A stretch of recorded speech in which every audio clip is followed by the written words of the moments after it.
Okay, so you want to own a shopping mall. Picture it. You pull into the parking lot on a Saturday morning and it's already half full. Inside, the air is climate-controlled and smells faintly of cinnamon pretzels and fresh espresso. Light pours down through the skylights onto polished floors. There's a fountain in the center court, coins glinting at the bottom, and somewhere a kid is laughing. Teenagers drift in packs. Couples carry shopping bags.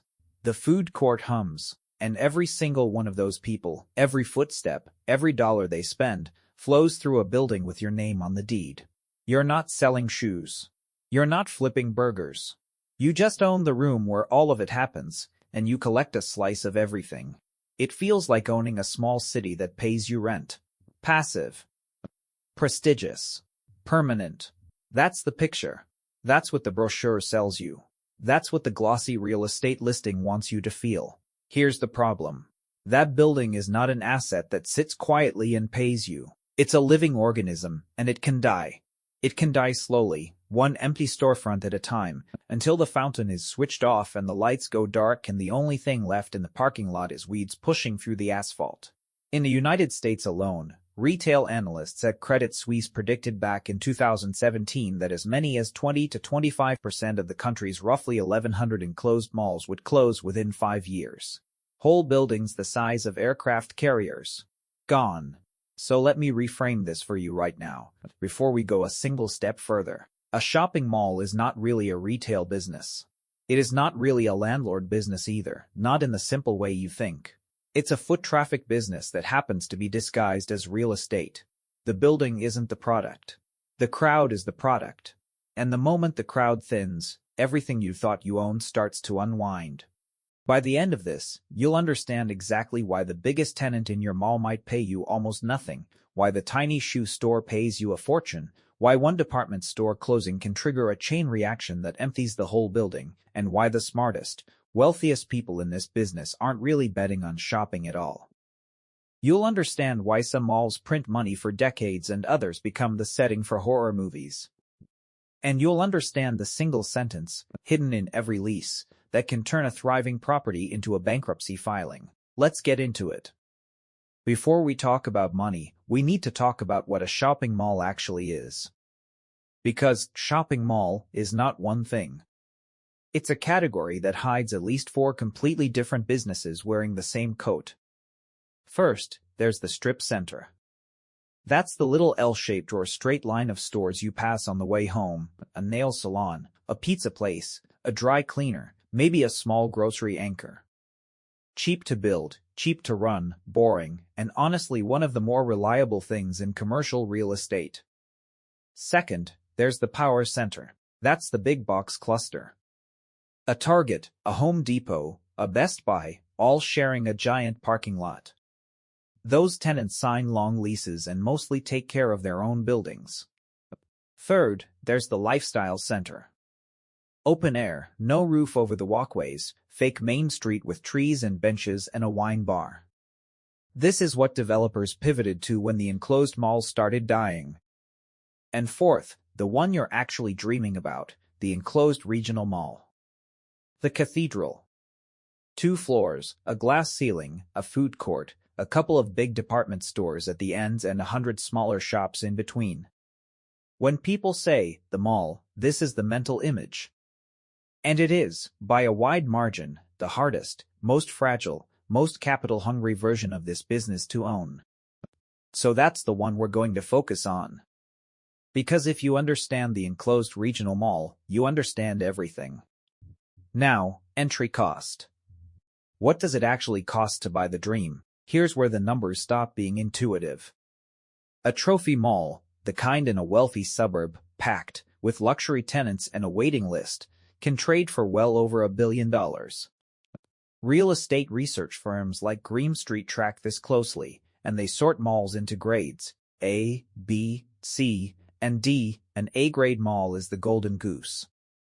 A D-grade mall is the Walking Dead. And this is the trap. A dying C or D mall can be shockingly cheap. We're talking single-digit millions. There are documented cases of enclosed malls, Buildings that cost hundreds of millions to construct, selling at auction for a few $1 million, sometimes less than the price of a single suburban house per square foot. You'll see a listing for a 900,000 square foot mall for $8 million and your heart will race. A whole mall. For the price of a nice apartment building. Let me stop you there. Read that again. The building is cheap because it's dying. The price and the profitability are two completely different numbers, and confusing them is how people lose everything. In this business, the purchase price is not the cost of entry. It's the down payment on a machine that eats money. The cheap mall is cheap for a reason. Which brings us to the part nobody budgets for. You bought the building. Congratulations. Now the building needs to run, and a mall is one of the most expensive structures on Earth to simply keep breathing. So let's sequence the costs that ambush every new owner. First, the roof and the shell. An enclosed mall has acres of roof. Not a house roof, acres. A full roof replacement on a large regional mall can run into the millions, and roofs don't last forever. Then there's the parking lot, which sounds trivial until you price out resurfacing 10, 20, 30 acres of asphalt. That's hundreds of thousands of dollars, sometimes more, on a cycle that never truly stops. Second, the climate. That comfortable 72 degrees you felt walking in. That's a heating, ventilation, and air conditioning system, HVAC, sized for a building the size of several football fields, running most of the day, most of the year. The utility bills on common areas alone can run into the hundreds of thousands of dollars annually, and major HVAC overhauls climb into the millions. Third, the people you never see.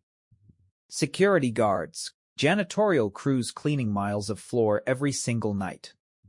Maintenance techs. A management office. Landscaping.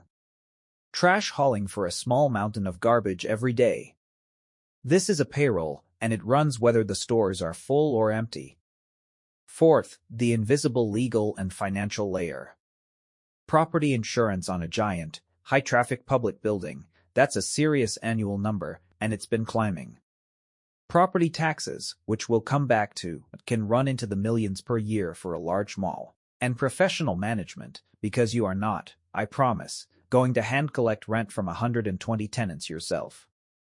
Before a single customer walks in, before a single store opens its gate, before you've earned a single dollar, that machine is already burning cash. Every day. So far, so good. Now, here's where it gets interesting. Here's the core mechanism that recontextualizes this entire business, and I want you to slow down with me because almost nobody outside the industry understands it. You would assume the biggest stores pay the biggest rent. Common sense, right? The giant department store takes up 100,000 square feet at the end of the mall. Surely that's your biggest check. It's the opposite. The big department stores, the anchors, they're called, because they anchor each end and pull people in, frequently pay almost nothing. In many malls, historically, anchors like Sears, JCPenney, or Macy's negotiated rents of just a couple of dollars per square foot. Some of them owned their own boxes outright and paid the mall nothing at all. In certain deals, the anchor was effectively subsidized to be there. Meanwhile, the little shoe store, the phone case kiosk, the sunglasses shop. Those tiny inline tenants, the ones squeezed between the anchors, can pay $40, $60, $100, even several $100s per square foot in the best malls. The small guys carry the building. So why on earth would you let a giant tenant sit on your best space for pocket change? Because the anchor is not a tenant. The anchor is bait. The department store's job is not to pay you rent. Its job is to be a reason 100,000 people drive to your building every week. And once they're inside, they walk past your real customers, the high-rent inline shops, who pay you a premium precisely because of that foot traffic.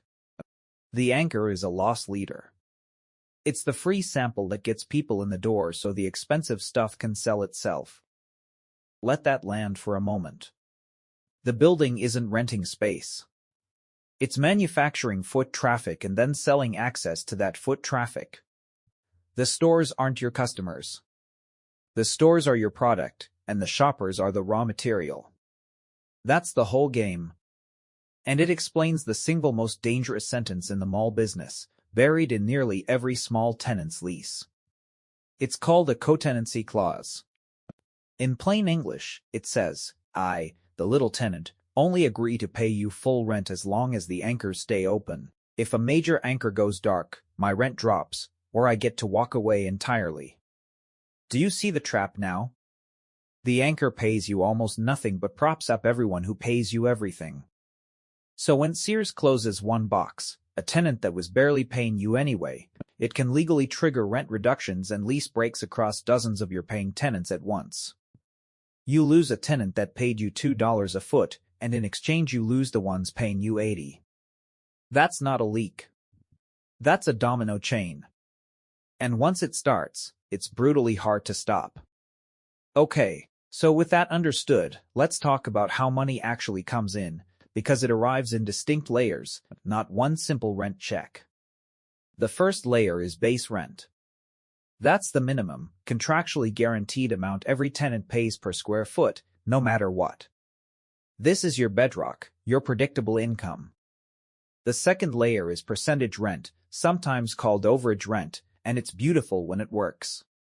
Many retail leases say the tenant pays base rent plus a percentage of their sales above a certain threshold. So if the jewelry store has a monster holiday season, you don't just get your flat rent, you get a cut of their windfall. In a booming mall, this is like owning a tiny piece of every register in the building. You participate in the upside of every single store. The third layer is the reimbursements, and this is the part that quietly makes commercial real estate attractive. Most retail leases are structured so that tenants, not you, pay for the common costs, the property taxes, the building insurance, and the common area maintenance, known as CAM. When a lease passes all three of those through to the tenant, the industry calls it triple net. In a healthy, full mall, your tenants are effectively covering the cost of keeping the building running, and your rent is closer to pure profit. And the fourth layer is the ancillary income, the stuff most people never think about. The kiosks and carts in the middle of the walkway, those pay rent too, often at eye-watering rates per square foot. The seasonal Santa photo setup. The pop-up Halloween store filling a dead space for 3 months. The big glowing advertising signs and digital screens. Sponsorship deals. Vending. Sometimes cell tower leases on the roof. Each stream is small. Together, in a well-run mall, they add up to real money. Stack those 4 layers, base rent, percentage rent, expense reimbursements, and ancillary, and a full, healthy regional mall can generate net operating income, that's the income left after operating costs, of tens of millions of dollars a year. That's the dream, fully realized. But now let's talk about the bleed. Because remember that machine that was already burning cash before you opened? It never stops. Every month, you're paying utilities on common areas, lighting, heating, cooling that vast interior. You're paying the security team and the cleaning crews and the maintenance staff. You're paying for repairs, and something in a building that size is always breaking, an escalator, a chiller, a section of roof, a burst pipe. You're paying property taxes that, on a large mall, routinely run into the millions of dollars a year, whether or not your stores are making money. You're paying insurance premiums that have been climbing across the whole commercial sector. You're paying for marketing, because a mall has to advertise itself as a destination now, it can't just sit there. And you're paying management fees to the company running the whole operation. Here's the cruel part. In a triple net world, your tenants reimburse a big chunk of that when they're there. But every empty storefront doesn't just stop paying rent, it stops paying its share of the taxes and the CAM too. So that cost lands back on you. An empty store isn't neutral. An empty store is a bill. The more vacancies you have, the more of the building's total operating cost you personally absorb, at exactly the moment your income is falling. The bleed accelerates precisely when you can least afford it. Which brings us to the thing that can break the whole model. The obvious risk is the one everyone talks about, the internet. The U.S. Census Bureau tracks e-commerce as a share of total retail sales, and that share has climbed relentlessly for 2 decades, from a rounding error into the mid-teens % and beyond of all retail spending. Every percentage point that moves online is a percentage point of foot traffic draining out of your building. And your entire business, remember, is foot traffic. But the internet is just the trigger. The real danger is structural, and it's that co-tenancy chain reaction we talked about, combined with the economics of leverage. Most malls aren't bought with cash. They're bought with a lot of borrowed money, mortgages, often bundled into what's called commercial mortgage-backed securities and sold to investors. So you have a building with high fixed costs and a big monthly debt payment, sitting on top of an income stream that can collapse in a domino chain the moment one anchor fails. Now layer on cyclicality. Retail is sensitive to the economy. In a recession, shoppers pull back, weak retailers go bankrupt, anchors close stores, co-tenancy clauses fire, vacancies rise, your reimbursements fall, your costs rise, and your debt payment stays exactly the same. And there's one more twist that hits the value of the building itself. Property values in this world are set by something called a cap rate, essentially, the yield investors demand. When malls fall out of favor, investors demand a much higher yield to touch them, which mechanically crushes the price. A mall that traded at a 5% cap rate in good times might only sell at a 10 or 12% cap rate when fear sets in, and that alone can cut its value in half, even before you lose a single tenant. Falling income and a rising cap rate at the same time is how a mall loses 80 or 90% of its value in a few short years. Let me show you what that looks like when it happens to a real place, with real people, and a real ending. In 1976, in North Randall, Ohio, just outside Cleveland, a developer named Edward J. DeBartolo Sr. opened Randall Park Mall. DeBartolo wasn't a small player. He was one of the great mall pioneers of post-war America, a man who helped invent the modern enclosed shopping mall as an industry. And Randall Park was his statement. When it opened, it was billed as the largest shopping mall in the world. More than 2 million square feet. Somewhere around 200 stores, multiple department store anchors. Acres of parking. On opening day, the crowds were enormous. This was the cathedral, fully realized. People drove in from all over the region. It employed thousands. It was, for a while, exactly the dream we started with, the fountain, the skylights, the crowds, the machine printing money. That's the rise. Then the world shifted, quietly at first.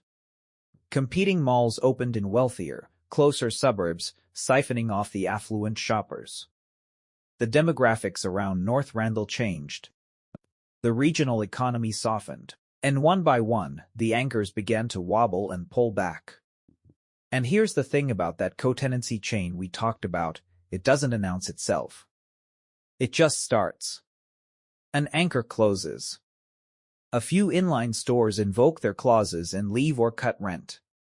Foot traffic dips. More stores close because there's less traffic. Which cuts traffic further. Which closes more stores. The fountain gets switched off to save money. Whole wings get roped off.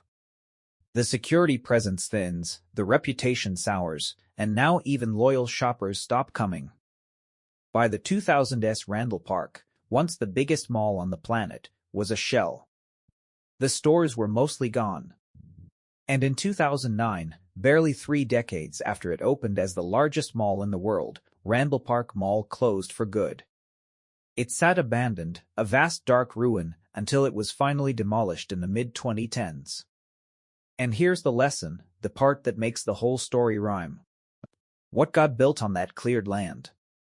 An Amazon fulfillment center, the exact force that hollowed out the enclosed mall, e-commerce, now ships packages from the ground where the largest mall in the world once stood. The crowd didn't disappear. It just moved online. And the building that was built to capture foot traffic had no foot traffic left to capture. That's not a made-up cautionary tale. That's a documented, physical place, and its arc is the arc of the entire industry compressed into one address. So if it's this fragile, why do the smartest, wealthiest people in the world still own malls? Because here's where it gets interesting. They're not really playing the game you think they're playing. The sophisticated owners, the big institutional players, the largest of which, Simon Property Group, was actually built in part by absorbing DeBartolo's own company in the 1990s, figured out something crucial. The best malls, the A-grade trophies in wealthy areas, don't die. They compound. Because in the right location, a mall is not a pile of stores. It's a giant, irreplaceable piece of well-located land with entitlements, legal permission to build, that would be almost impossible to recreate today. So the deeper game has several moves. Move 1 is redevelopment. When an anchor dies, the savvy owner doesn't mourn the department store. They demolish that dead box and build apartments, a hotel, offices, a medical center, a gym, restaurants, turning a single-use shopping building into a mixed-use neighborhood that generates rent from people living and working there, not just shopping. The dead anchor becomes the most valuable land on the property. Move 2 is the tax and structure game. Most large malls are held inside real estate investment trusts, or REITs, and through partnership structures that come with powerful advantages, depreciation that shelters income on paper even while the property produces cash, and mechanisms to defer taxes when trading one property for another. The wealthy owner isn't just collecting rent. They're collecting rent, plus paper losses that reduce their tax bill, plus long-term appreciation of irreplaceable land, plus the option to redevelop. Some make money on the operations. Some make money on the tax treatment, and some make almost all of it on the appreciation and redevelopment of the dirt underneath. That's the reframe within the reframe. To the amateur, a mall is a shopping business. To the professional, the shopping is almost a placeholder, a way to generate income while you hold a piece of prime, entitled land that you fully intend to transform into something else entirely. The stores are keeping the seat warm. So let's put real numbers to all of this the only honest way I can, as a realistic scenario. Imagine you own a solid, mid-tier regional mall, call it a B-grade property, about 800,000 square feet, that you bought for around $80 million with a mortgage covering most of it. The good year. The economy's humming. You're 92% leased. Base rent flows in. A strong holiday season kicks in percentage rent on top.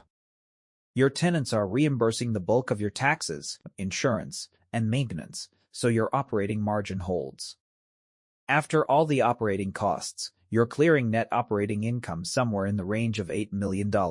You cover your debt payment comfortably, you've got cash left over, and because your income is healthy, an appraiser values the building at a strong multiple. On paper, you're a genius. The machine works exactly like the brochure promised. Now the bad year. A recession hits. One anchor files for bankruptcy and closes its box, the tenant that was paying you almost nothing anyway. But that closure trips the co-tenancy clauses. A dozen inline tenants cut their rent or walk. Occupancy slides from 92% towards 70%. Now every empty store isn't just lost rent, it's a share of taxes and CAM that lands back on you. Your net operating income doesn't just dip, it collapses, maybe from $8 million toward $4 million. Meanwhile, your debt payment hasn't moved a dollar. And here's the killer. Because malls are now scary, investors demand a much higher return to own one, so the cap rate expands, and that same building, generating half the income at twice the required yield, might now be worth $30 million against the $80 you paid and the debt you still owe. You are, in the language of the industry, underwater. Not because you did anything wrong that year, but because the machine runs in reverse just as efficiently as it runs forward. The good year and the bad year are not two different businesses. They're the same building, 18 months apart. So let's go back to where we started. The Saturday morning. The skylights, the fountain, the crowd, the smell of cinnamon in the air, the feeling that you own a small city that pays you rent. All of that is real. But it was never the point. The building was only ever a device for gathering human attention and human footsteps in one place, and then renting out proximity to that crowd. When the crowd is there, it's one of the most powerful money machines ever built. When the crowd leaves, it's the most expensive empty box on earth. The shopping was never really the business. The crowd was the business. And the land underneath was the business all along.